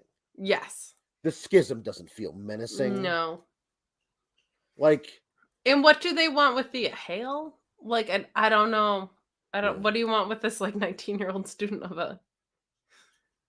Like, yes, that's how we conquer. Is this, like, perfectly benign 19-year-old? It doesn't have the horror movie corrupting the innocence thing to it yet. No, it doesn't. Not for me. But anyway, pretty deadly. Pretty devastated, or whatever it is that we're calling them. They won. Gulak and Walker backstage. Walker is getting gear next week. Biggest, most important part of the night. Yep. It has to be Gulak approved gear, so we'll see. And then Dempsey walks up to him and says, and Hank's like, "Hey, maybe I should answer Wesley's open challenge next week. But I'm gonna wear gear. It's gonna be great." And Charlie Dempsey's like, "You shouldn't answer his challenge. This is my weird British, but not British, because I'm not actually British, but you believe I should be British voice. And I'm very menacing." Well, then why isn't Timothy Thatcher using that same voice? I don't know. He should be. He should be. So it's gonna be Walker versus Texas Ranger Dempsey next week, and Dempsey tells Gulak, "Make sure your boy doesn't cut any quarters like you do."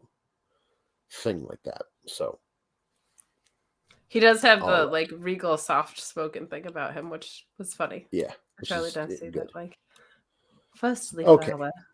Okay.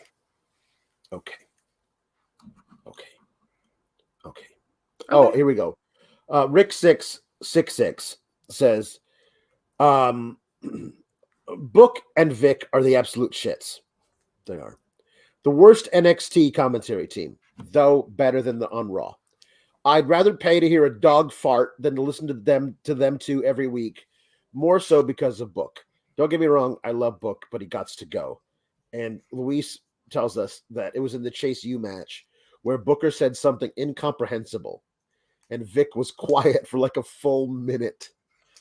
He had a couple of those tonight. Vic Joseph had a few, like, either just very obviously trying to refrain from into moments, or just no idea how to handle it. Or like off mic to the people in the headset. What am I supposed to say to that? How do I respond to that? Bad. Yeah, it's bad. It's not good. But one LT photo says Sean's the rockersing the whole of NXT. So Bayley is in a sling. That makes me no happy. I don't know what it is. I don't know how bad it is, but if she's out for a while, that poor girl cannot catch a break. For real. Anyway, she's there to host Ding Dong Hello with JC and Gigi. And it's fun and it's fine with they're still mad at each other about Saturday. And then Bayley helpfully says, "So what are you going to do if you break out on your own?" Gigi's like, "I'm going to try and go reach for the stars." And JC's like, "I'm going to follow my dreams." Okay, well, those are very generic answers. Wouldn't it be better if you had somebody who's a ride or die by your side? As in, don't break up. It would be stupid to break up. And they're like, maybe we should come after Damage Guitar and get the main roster tag team titles. And I was like, yes, if this is their swan song here in NXT and they're moving up, and that's why you had Bayley do it. So we're not just getting Ronda and Shayna versus Damage Guitar. Maybe it's a 3-way at Mania between Damage Guitar and Toxic Attraction and Ronda and Shayna. That's interesting. Those are 3 very different types of heel tag teams that I think could work really well together, and also build a babyface turn for Dakota and Io, who I think could very easily be cheered by a main roster crowd. So I was very happy to see that they hugged it out and they were okay. And then, of course, that didn't happen because Shawn Michaels is trying to relive the thing that got him over in the promotion that he books because he's an egomaniac. So JC did a super kick, a fucking HBK super kick to Gigi. Threw her through the door. The door opens in. She threw her the way the door doesn't open, which looked really brutal, and then kicked her, and the door doesn't go that way, JC. So you really hurt Gigi. It did not look good, okay? So, here we go. Shotki29 says, I was going to compare the NXT Women's Tag Division to the Titanic, but that's an insult to the ship. It was at least out of dock when it hit the iceberg. Maybe we can get Elias and Boogs to serenade the passengers as the ship goes down. Dungeon Master of Puppets says, more like toxic booking, am I right? Nailed Taylor it. Cannon says, as for NXT, that Toxic Attraction segment had some definite similarities to the barbershop segment when HBK turned heel. You think? It's the only reason he fucking did it. And Jason PS3 says, that ending sucks. It really, really sucks.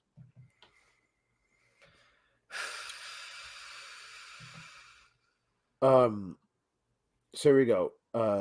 Whoops. Didn't mean to. What's that? Yeah. I accidentally put it up.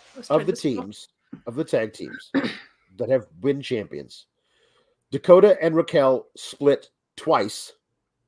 So 2. Toxic, which is the owner of the second longest and fourth longest tag team reigns in NXT history. And honestly, they're the owner of like the third longest overall reign, but never got a chance to be a tag team on the main roster. You fucking kidding me? They just split. Zoey Stark got injured with her first thing with Io Shirai. Remember, they were tag champs for a while. That's right. She got injured. Candice left Indy via free agency. Cora and Roxy, we all know, obviously. Ember and Shotzi were tag champs. They lost the titles, and Shotzi got called up, and Ember got released. And Horse Girl and Porn Accountant are a can they coexist tag team, and the answer is no, they can't, and so they're going to break up. The only tag team in the division is the team that's been there for years, the TikTok Taggers. So no other champions even are still together.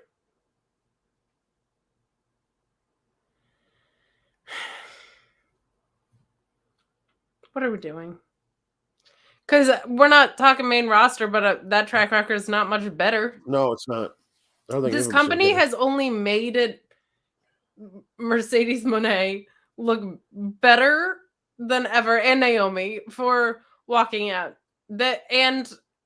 And Dax Harwood and Cash. They didn't walk out, but they requested their release. Not because they wanted to be champions, but because they wanted a tag division that is treated like a tag division, not one where tag titles are used as a device for singles wrestling. Like, it is so ridiculous. And you're going to go out there and you're going to have a tournament called the Dusty Classic once a year, and you never do anything productive with them. You never do anything productive with them. No. And also, what's the point of kind of like mastering a whole other subset of the wrestling world just to get broken up and thrown back into singles competition? It's stupid. And it's not like it's not even like you can say, well, you know, NXT is developmental, and so maybe they see single star. They do this shit on the main roster constantly. Like, it's just an insult to like a whole subgenre of the art form of wrestling, and it's an insult to the wrestlers who invest time into wrestling as tag teams and making sure that they're constantly on the same page as another person, and diving into an entirely different world. It just fucking sucks, man. Like, I don't know how else to say it. Like, it's just such a bummer. And it's not even like, it's not like DIY or whatever, where it's like, oh, they split them up and then they have legendary rivals and they come back together.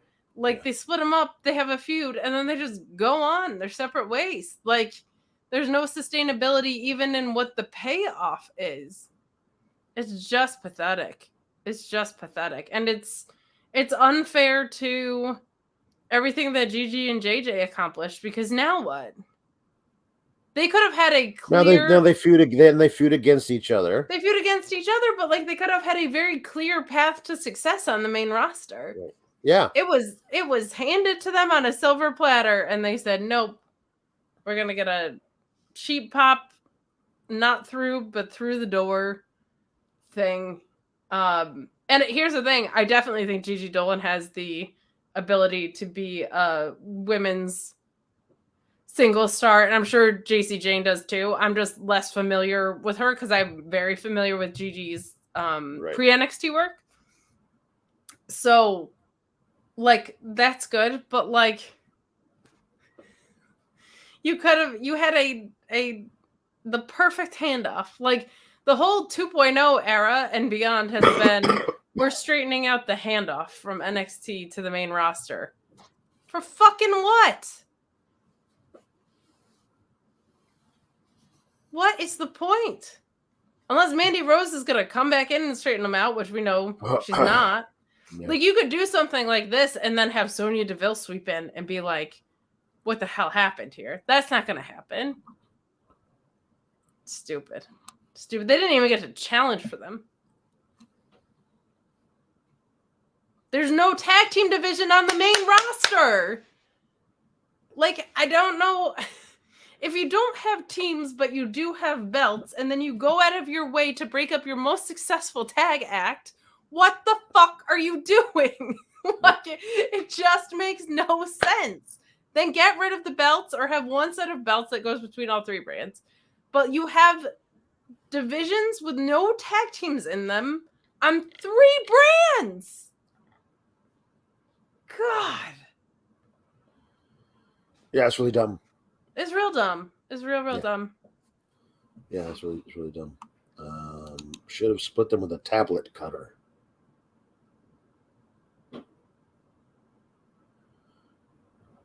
What's a tablet cutter? I don't get it. Don't know. Is that like when you cut a pill in half? Sure. Maybe. Whatever. He's a simp. He gives us money. Yeah. More puns. Wow. I'm done. Here we go. Jake Salazar says NyQuil, Severe, Strickland, and the Motrin affiliates. Tom LaValle says pretty Pedialyte Avalon, hottest boy in AEW. Alpha Bill says the bronchitis, the bacterial, and the bunion. Butcher Blade and Buddy? Mike Strikes Back says Flu Thez. That's really good. Flu Thez is really good. Henry T. Casey says the workhorse meningitis. The 4 horse meningitis is very, very good. Henry T. Casey says the Bob haircut got that name because it was first created by the first barber, Bobby Fish. Very true. Daryl Fenderson says WWS, World Wrestling Suda Federation. Get the S out. Jared, Rash Legend. Henry T. Casey says Ambi NXT. God, I wish I could sleep through this. TO2XO says Dysentery and Inferno. Appropriate on several levels. Mm-hmm. Jake Salazar says tuberculosis pile driver. Very good. JW Pringle says NXT's got a fever, and the only prescription is better writing. Dexter I know Ludens. that's right. Not Dexter Loomis, Dexter Ludens. Jake Salazar says Ivy West Nile virus.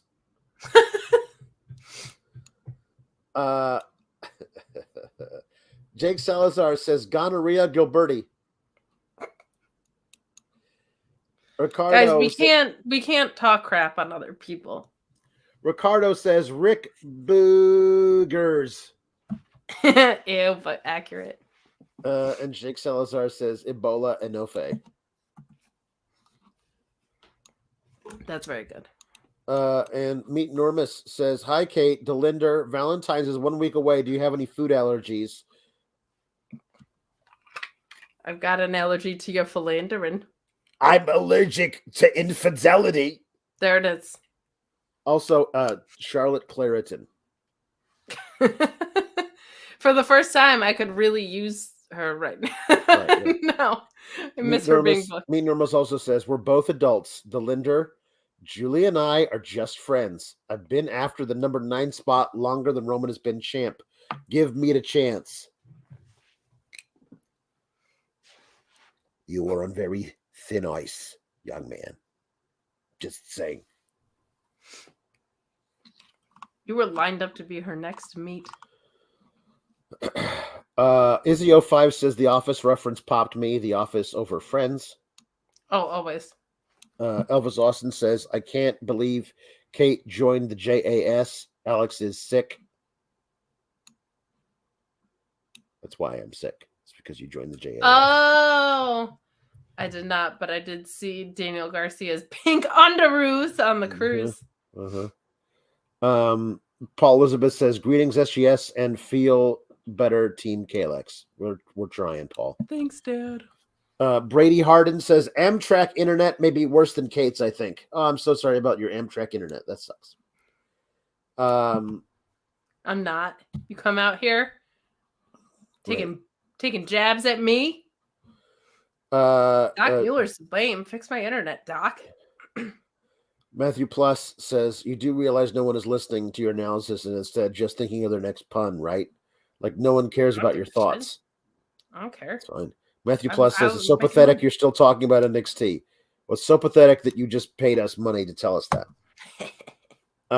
And Lord Kev says, diarrhea Ripley. Huh? Listen. I'm very sorry. I've reached the end of my vocal cords. So there will be no jukebox today. There's only 2 of them. We'll switch them over till next week. Oh, no. I'm sorry. You definitely can't do that one. Yeah. No. Yeah. But you know what? I did see this. Big Daddy vasectomy. If you don't know this by now. Yeah. Obviously, I'm killing SRS. Right. Obviously, I'm marrying Eddie Kingston. Right. And obviously, as commitment to the bit and process of elimination, right? Yeah. And him being the hottest boy in AEW, I'm gonna F Peter Avalon. All right. Yeah, no, sorry, Scooter. I'm gonna go to bed.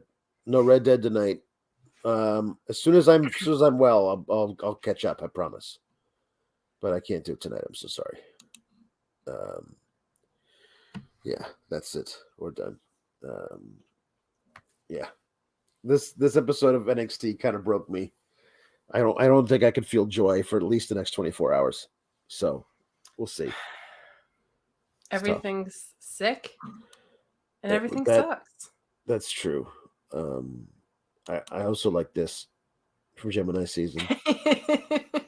Splits with a Y. That's what happens to tag teams. Splits. Keep cool, Ghouls. Dungeon Master Puppets. It only makes sense that Eddie becomes the partner. My life partner, eh? That's right. Life partner. Hey, everything sucks, but you guys don't. Everything sucks. You don't. And also keep cool, Gabagools.